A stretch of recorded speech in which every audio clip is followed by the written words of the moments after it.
Hi, Mr. Brand. My name is Francoise Ronet, and I recently ran for my provincial elections here in British Columbia as a Green Party candidate. So obviously, I disagree with your solution to the very, very real and very pressing problems that we are currently facing as a global society. The problem with not voting is, although you believe that you're preventing a broken system from being propped up, actually by not voting, you're handing your power over to those very socioeconomic interests that are controlling you, as you very rightly diagnose.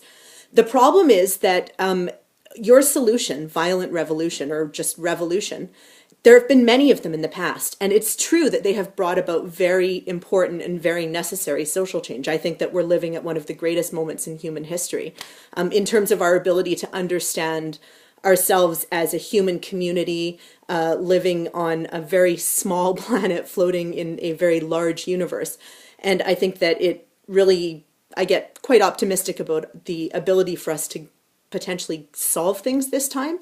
But the problem with revolutions in the past is that they've created a fearful populace. They've created a people that are scared, and people who are scared are easier to manipulate. So what you have at the end of every revolution that I look at through human history is the same socioeconomic elites rising to the top again and again and again, regardless of what the supposed values of the revolution were. It just happens. So the solution this time around is not revolution. I think the system actually needs to change from within, because the only way that you're going to be able to get lasting social change is if you have 100% buy-in. This means that the system basically needs to vote for that change.